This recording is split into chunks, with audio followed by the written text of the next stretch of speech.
নমস্কার বন্ধুরা, স্বাগত ঝর্ণার রান্নাঘরে। আজকের রেসিপি হচ্ছে পাপড়ি চাট। আর এই পাপড়ি চাটের মধ্যে ইনগ্রিডিয়েন্ট আছে পাপড়ি, আমি ঘরে ভেজেছি,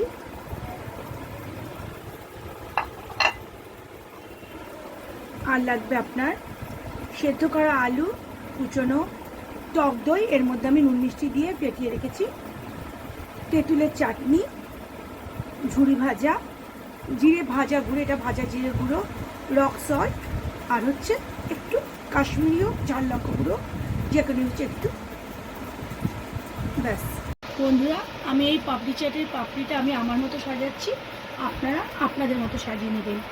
এই পাপড়ি চাটের মধ্যে প্রথমে আমি দেব আলু, প্রত্যেকটি পাপড়ির ওপর আমি আমার পরিমাণ মতো আলু দিয়ে দিচ্ছি।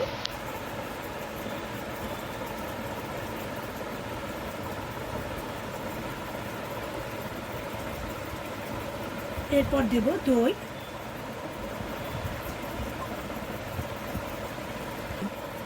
এবার দেব এর মধ্যে তেঁতুলের চাটনি,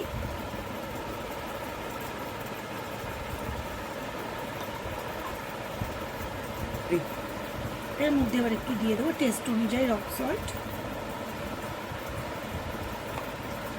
কারণ এর মধ্যে আমার আগেই নুন চিনি দেওয়া ছিল বন্ধুরা।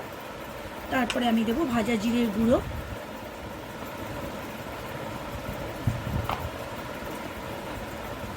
আমি হাত দিয়ে দিচ্ছি কারণ বন্ধুরা হাতে ভালোবাসা মেশানো থাকে। লঙ্কা গুঁড়ো, এরপর দিচ্ছি আমি লঙ্কার গুঁড়ো, তারপর আমি দিয়ে দিচ্ছি ভুজিয়া। এই ভুজিয়াটা আমার বাড়িতে নয়, এই ভুজিয়াটা আমার বাইরের কেনা ভুজিয়া।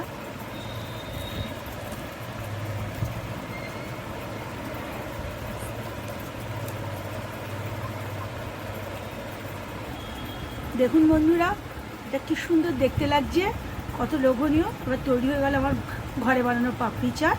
এটা একটু টেস্ট করে দেখবেন বন্ধুরা, আশা করি ভালোই লাগবে আপনাদের।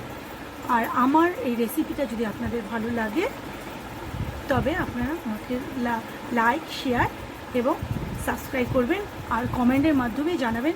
যদি এর মধ্যে আরও কিছু দিতে হয় কিংবা কিছু করতে হয় আপনারা আমাকে জানাবেন, কারণ আপনাদের এই কমেন্টই আমাকে আরও একটু ভালো করতে সাহায্য করবে।